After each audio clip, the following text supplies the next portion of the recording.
All right, good to see you guys again. Good to be back in another game week, right back at it without a bye week here. In some ways, you did have 7 days, but in some ways it's a short week. You're coming off a Thursday night game. Friday's kind of a wash. We met and did winner's dinner Friday.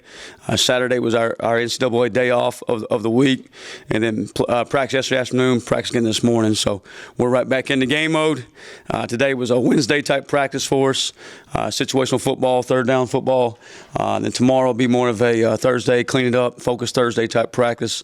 And a walk through Wednesday, which will be a Friday, and then get on the plane. So you kind of get this time of year when you got a back-to-back Thursday game, and those Thursday games, they can throw you off a little bit what day of the week it is. But fired up for Tulsa. Going 1-0 this week, and as we talked in the locker room the other night, the 1-0 means something extra special this week. And it's not just about getting a 6, but it happens to be getting a 6 this week, and it happens what 6 wins means for this program, for these seniors and the players in our locker room. Obviously we want to go win a bowl game and all that. But as we've been preaching for the last 3 weeks, you can't worry about 2 weeks from now. You got to worry about today. You got to worry about practice this morning, going and having a great lift, going to that class, winning the day there, coming back from meetings this afternoon, winning the day there. So it's always about what's in front of us now. And right now our opponent's Tulsa. It's the biggest game of the year because it's the next game. It's the one we have this week. And that's how we're always going to focus on things throughout this program. It's going to be about the next opponent is the biggest game of the year. We're not ever going to overlook anybody. All right? And it's always going to be the biggest game of the year, the most important game of the year because it's the next one. And it's a chance to get a win. And you only get so many chances to do that, so many opportunities. So we're going to make sure we take full advantage of that. And our guys have been locked in on a mission. Just really proud of them, the way they're attacking this thing and the way they go about their business, and they keep everything right in front of them and focus on the day. So just, proud of those guys for doing that. Coach, how valuable a bye week can be. Tulsa gets a bye week for playing you guys. Just I don't know, does that change anything from you guys' perspective? We talked about it this morning. We talked about, hey, we had practice yesterday afternoon. We obviously didn't want to practice on Sunday morning, but you practice yesterday afternoon, turn around, quick practice this morning. Nobody cares. Nobody cares you have a quick turnaround. Nobody cares they have a bye week. Nobody cares that it's on another Thursday game. Hey, we get to have a Thursday game. We get to go play an opponent this week. So that's more the mindset we take. I did think, coming off a bye for us, we had 12 days going into FAU, had a chance to get fresh. But that's the big thing right now. You just got to keep your players fresh and mentally, physically, so they can go play on Thursday night. And, after this, when you get 9 days, you get a chance to catch your breath a little bit. But, we can't worry about the things we can't control. It's always control the controllables. And right now, just you got to take advantage of each and every minute with urgency, intent, and purpose to go get a win this week. What do you see on tape with Tulsa? The last game, it looked like against Florida Atlantic, there was some tape that you could go deep on. What do you see with Tulsa? Yeah, I think that's a really good job of Caton and those receivers doing a really good job of, hitting balls down the field and taking advantage of it. I think Tulsa flies around, plays really hard, some cover threes, some man coverage there, 4-man front. I think 1-19-0, Miles Jackson from Atlanta there is a really good player.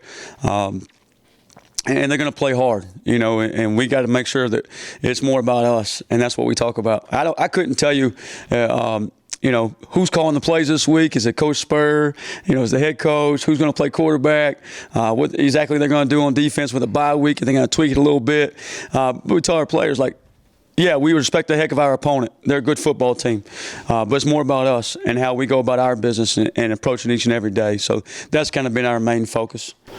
Coach, since you and JDB came down to the sideline from the booth, this will be your first game on the road. Is there any extra challenges or things specifically you're doing to, get ready for that? No, it's, home game, away game. You still got to make sure we're bringing that same effort, same energy, staying together, doing the things we need to do to win a football game. And, I thought last Thursday, you worry about we come off a tempo and we had such great energy on the sideline, and I was worried about going to game 2. We'd lose a little energy there, and I talked to Coach Ruffin McNeil during the bye week, and one of the he talked to me about that. I was like, hey Coach, how do you maintain this? And he talked to me about some of those things, and then we got off the phone. He called me right back. He said, hey, I forgot the most important thing. We had a great conversation about a lot of different things about Pirate Nation and just our team and different stuff. And he said, I forgot the most important thing. Just continue to be yourself. So that's what we're going to continue to do. Doesn't matter home game, away game. We're going to go attack this thing, continue to be us, and make sure we're ready to ride. Obviously, late in the game, you guys got a lot of twos in, especially on the defensive side of the ball. How big is that for going forward in case there is an injury? Now those guys have seen it in game. Yeah, it's so huge in a lot of ways. It's so big for your locker room. I think 30-something guys played defensively. A bunch of guys played offensively, and just now every guy feels like, hey, he contributed into the game. He was in Dowdy in front of Pirate Nation, and he contributed to a win. And then also, like you mentioned, now it's 20 snaps that he got or 10 snaps that young man got that can help him build on for the future. And he got game reps instead of just practice reps. So those are huge. So that was good to see. At the end of the third quarter there, we had the discussion. With the offensive coaches, we're going to run the ball, get to the fourth quarter, and Coach Baker said, "Should we go ahead and slide the 2-0 line in, get some of those guys in?" I said, "Let's wait a series." And I didn't want to get sloppy in the fourth quarter. We played really well, and I said, we'll do it the next series. I didn't realize we were getting ready to go on a 16-play drive and go stick one in the end zone, and then FAU held the ball for about another 15 plays there, so ate up almost the fourth quarter. I think we only had like 3 possessions in the second half, but it was really good to get those guys in at the end of the day. You obviously practiced against this offense all offseason. Is anything they're doing at this point, is it surprising you, or is this just what you saw at times, them their explosive plays? Yeah, and I just talked to the guys about this. Their effort and our energy and our mindset right now is the biggest key. Like we got, all those things are going in the right direction. And really the execution piece and, converting this or doing, those little things, until you're playing with great effort and you have that great, and you're playing that mindset and that confidence, some of those things, they aren't as big. But now that you have those things, now you can focus on, hey, don't take a false step here. I'll cut off the right foot, all those type of things. And offensively, they're just hitting on those things and playing with a lot of confidence. And once a football team gets rolling with some confidence, you see big plays happen on both sides of the ball. And that's what's happening offensively right now. They're rolling, they got things going. And the other thing that's going on is like now both sides of the ball have confidence in each other. Hey, the offense has the defense back. Defense has the offense back. Special teams goes down to make a play. So all 3 phases are rolling together. And then that 4th phase, the sideline is, right in there as well. So you see that, from the sideline. You saw Kirk Francis, their quarterback last year, have some big success here. Just whether it's him or the other guys, what can you expect out of the Tulsa passing game specifically? Because they can make some plays. Yeah, Coach Wilson's kind of his passing games, he's a former O-line coach, so they did a really good job running the football, going to find different ways to run duo encounters and stuff like that in there. But the pass game is a little bit more just air raid as far as we call it choice. The wideouts have a choice to go deep, or if you're on top, they're going to sit it down. And I think Francis does a really nice job of throwing those guys open. He'll take off, and all of a sudden he's going to sit it down, and then he throws it where none of your defenders can get to it, and does a really nice job of that. So we can't just drop in zones. We got to drop and actually match receivers. You almost have to have a defender under and over the top of receiver, but at the same time doing a really good job in the pass rush and see if you can affect him there. I think when he gets his feet set back there, he's really comfortable. As a quarterback, when you make him move around, maybe you have a better chance to get him off his spot and off his tempo there. As the head coach now, are you watching more like Tulsa defensive film, or yeah. How are you balancing that? It's been awesome. I've really enjoyed the last 3 weeks, and hopefully get an opportunity to do this for a long time, and just really love the men in our locker room, our coaching staff, and the way everybody's going about their business and handling their business, and it showed up on game day. But you find yourself watching all phases more, watching more practice film. And I tell you what it does too. Like you see certain things, maybe Tulsa's defense is doing that you want to make sure we're not giving away, or vice versa. Or I go talk to the offensive coaches like, hey, what you did there really makes it tough on the defense. This is how the defense looks at it from perspective there. Or have you ever thought about this? And we're kind of filling each other out there, feeding back and forth off each other, and what'll give us a chance to win, opportunity to win. So, just really enjoying every day. But our mindset right now is like, how can we take the next step, get the next win, and go beat a Tulsa team out there. The outing last Thursday, so just walk us through your perspective on that game. Yeah, I just, really proud of our players. They just continue to prepare the right way. They're just doing such a great job of going out and just executing how we want to do it. And the things that Coach Harrell has focused on and preached the last few weeks has just been effort and energy. And I feel like trying to win all 4 phases, offense, defense, special teams, and the sideline, bringing the energy and bringing the juice. They've just done a great job with that.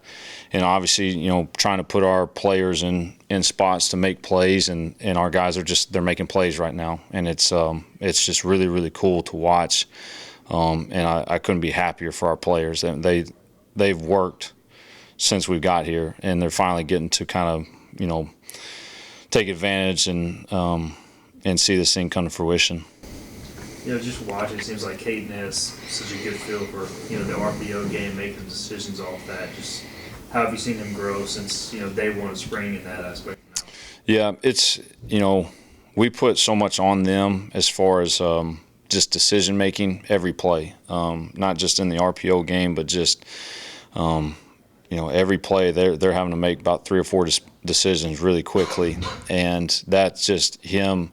He's just in a really good groove and rhythm right now of making the right decisions, not feeling like he's got to force anything, and just understanding just get the ball to our guys. And if it's down the field, great. If it's not, I can check this thing down and just keep us on schedule.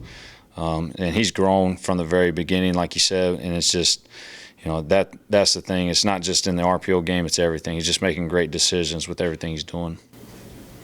The word on Anthony Smith coming in was he was the top part of the route tree kind of guy only. How have you seen him develop this year? I know that you guys have been working in a lot of different routes now. Yeah, that Anthony is, to me, he is a complete receiver. I mean, he can catch it short. You can obviously see him. He can go get a deep ball.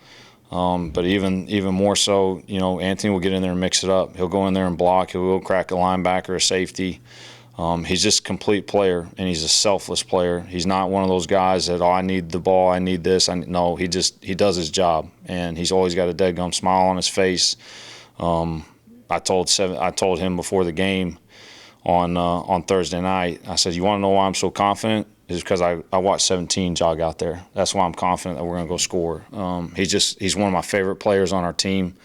Not only because he's a good player, he's such a good person. I love Anthony Smith. I'm glad he's on our football team. Did y'all give him any flack for going down to 1? That is Anthony. 100%. That is Anthony.